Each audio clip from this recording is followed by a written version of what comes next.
Monolith by Matthew Wardell. They say you can see it from space, from the ISS, the tour guide said over his shoulder. Toro was his name. He was a small, sweaty man with tufts of what was once a thick head of black hair. Still, even with his trivia-laced chattering, and his eyes more often off the road than on it, he effortlessly steered the auto rickshaw through the lines of pilgrims.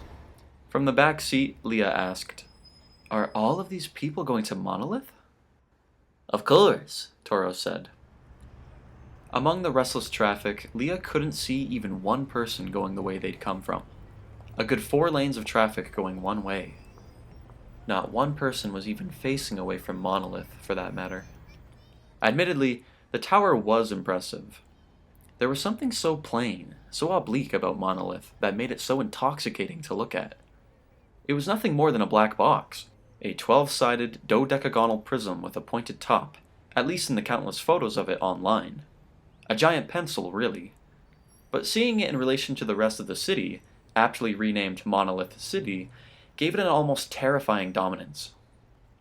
Its looming figure could be seen by land, air, and even as far as the sea, dozens of kilometers away.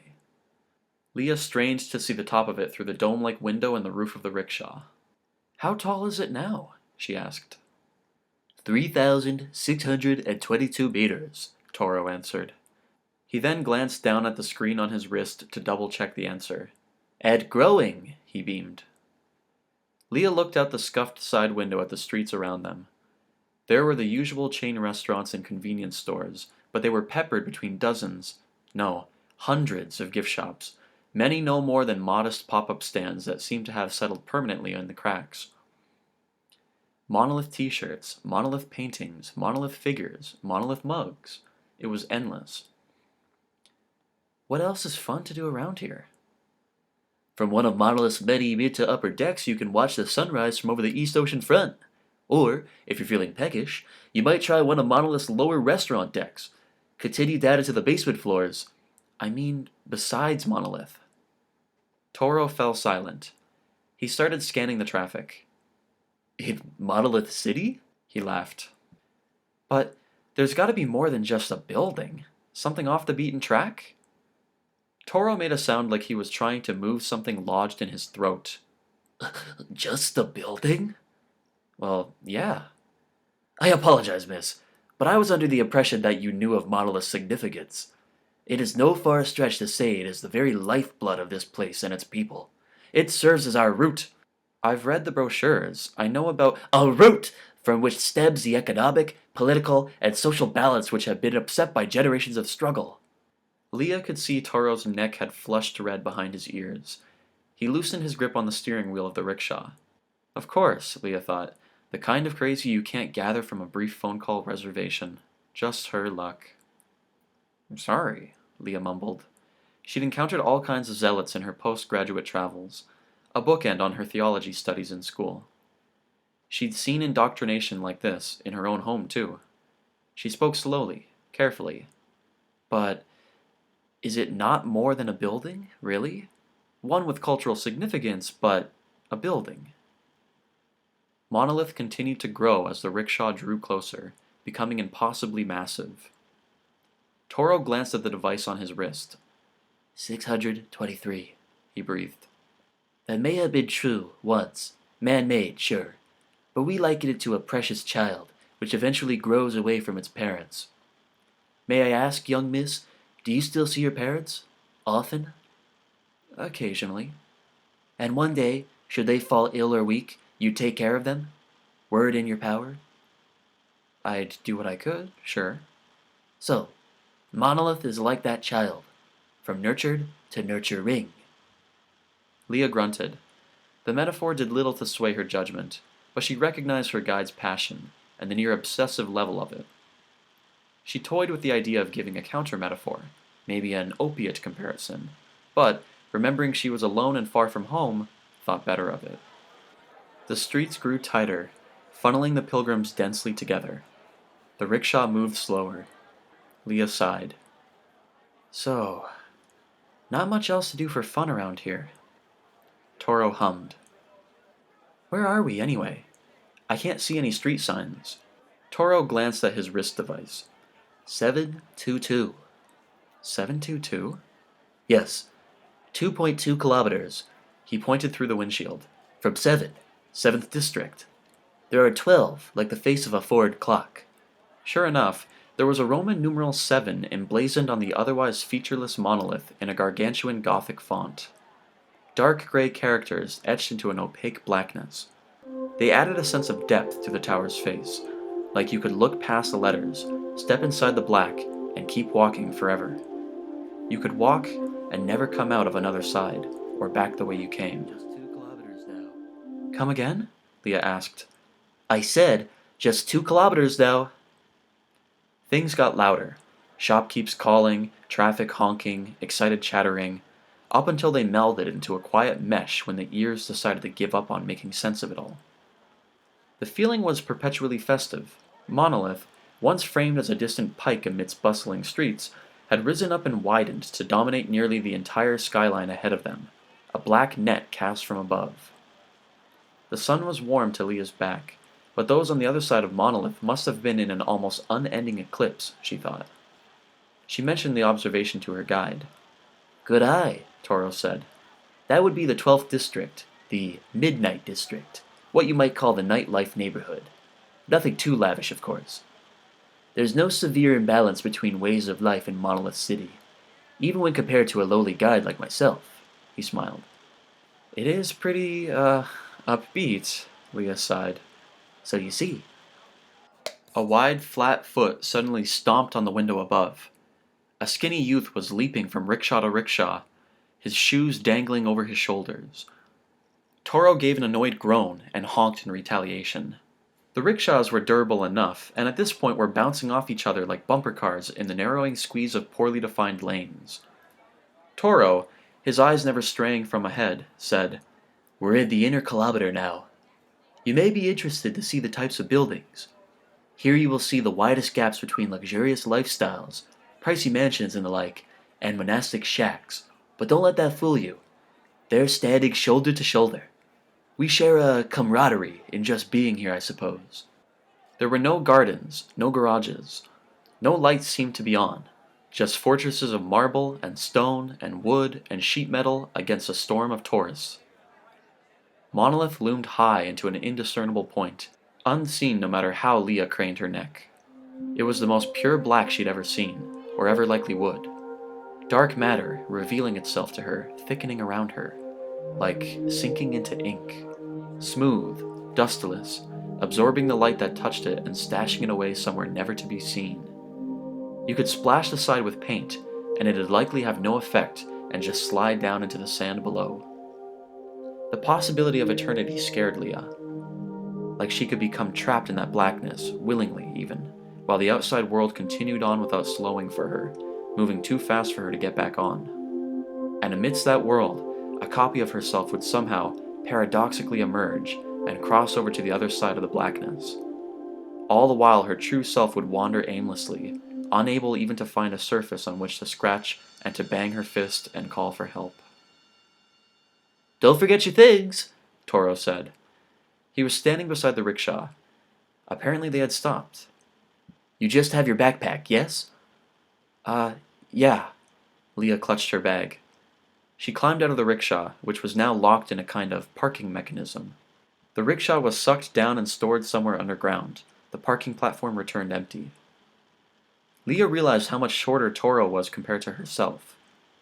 At least he seemed compact in a way, like a wrestler or a bear cub. Toro produced a ticket from his shirt pocket and stared at the small receipt outlining the pair's allotted tour time. Just a 2-hour window, I'm afraid. Oh, that's plenty of time, right? Toro gave one of those suit-yourself shrugs and motioned for her to follow him. The massive chunk of Monolith was unscarred by any doors or gateways. Instead, stairs led down to underground tunnels from which elevators shot upwards. The thick crowd was murmuring excitedly, like those waiting to board a roller coaster. Why don't we take the express elevator to the observation deck, Toro said, and we could worry about food later. Sounds good. Leah was conscious of the butterflies rising in her stomach. Was it the crowd making her claustrophobic? or the hype being built around this idyllic tower. Smile-plastered attendants were there to shuffle the crowd along, pointing here and there with their white gloves. They recited safety precautions in several languages, quite fluently. Around 30 passengers, including Leah and Toro, fit into a rather plain-looking elevator. Toro whispered something to Leah, but she couldn't hear him, and another tourist wedged herself between them. The elevator began rising. From the far window, the ground swept down and away, followed soon by the rooftops of the huts and temples of the 7th District. The size of the district began to show itself, as the river of pilgrims coming towards them melded into just that, a dusty brown river, flecked by vivid colors, waving flags, rickshaws, and so on.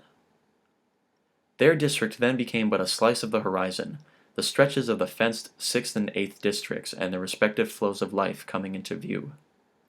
These stretched as far as the eye could see, growing less dense and transitioning into the open plains far, far beyond. The districts no longer looked like districts, and a semicircle of man-made structures blurred to look like roots growing from some great tree. Everything below became nothing but color, insignificant. It was said you could drop a small coin or pebble from the mid-decks, and they'd crush a man with the velocity of their fall. That's how small everything was. Why was Leah thinking that way? The feeling was not unlike her college experimentation with drugs, though knowing she was in a sober state of mind made the experience all the more disorienting. Maybe the elevation... Was she going through altitude sickness? Leah, in a moment of lucidity, thought she should jot down or otherwise hold tightly to what she was feeling at that time. But she didn't want to look away. Couldn't. Once their group reached the upper observation deck, they opened into a rounded room with a 360 view hidden from the outside by Monolith's boxy exterior. Leah made laps around the room, squeezing here and there in breaks of the crowd to admire the colors, the curvature of the earth, the setting sun, and the settling shadow moving fast towards them. She was unconscious of the tower's facilities, whatever they were, and of Toro's trailing behind her. The sun had all but disappeared then. An announcement came over the unseen speakers in a language Leah couldn't speak. It was only then she noticed the features of the room, smooth, black, unmarked, and as plain as the outside. The presence of pop-up snack bars and touristy gift shops seemed almost offensive. Looking down at her shoes, her legs, her body, she felt the same offense. The announcement switched to English. Groups 3 through 5, please make your way to the exit elevators. Repeat, groups. Relax, miss. Toro was beside her. We're not part of the next group. We have a little more time. Leah watched bored tourists snap quick pictures and make brief comments of unconvincing amazement before unceremoniously taking their leave.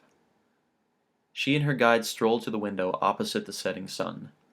Stars had slid from nowhere to coat the sky above them, so close, while below them, cloud banks had blown over much of the city. Through occasional breaks, Leah could see city lights blinking on from buildings and cars, and flashes of distant photography.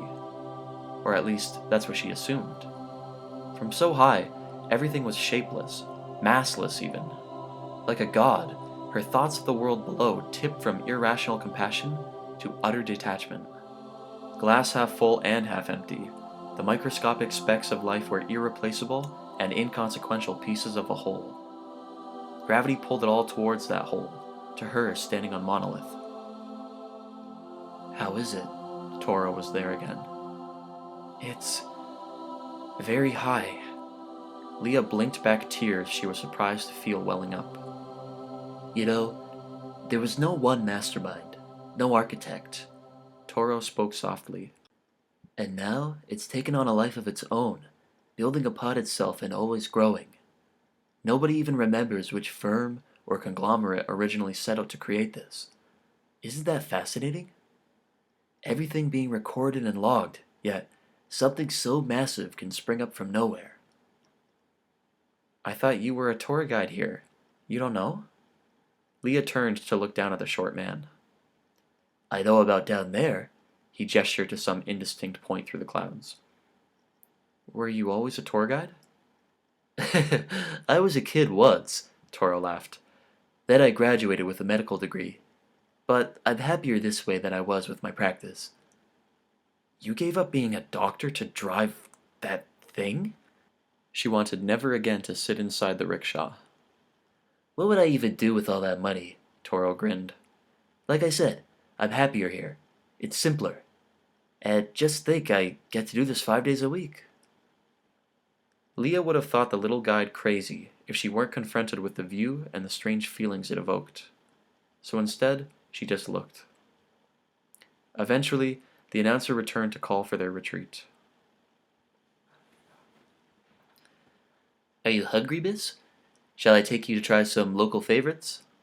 The ground had spat up the rickshaw, and Toro stood holding the passenger door open. Whatever hunger had existed in Leah's belly had shrunken, but she accepted the guide's offer. With night having fallen, the flow of pilgrims had slowed somewhat, with a counterflow now recognizable. Faces upturned and glowing beneath strings of lanterns. Even those walking away from Monolith moved backwards, making it difficult to tell who exactly was coming and going. It made Leah think that every moment of her life was bringing her towards Monolith, and now that she'd seen it, just like the backwards walkers, the rest of her life would be taking her away from Monolith in reverse. The tower was so black that it looked now like a blot in existence. Everything behind it and before it just continued existing. The rickshaw puttered on. Something chimed, and Toro checked his wrist device. 24, he smiled to himself. What was that? Leah was still looking at Monolith. 3,624.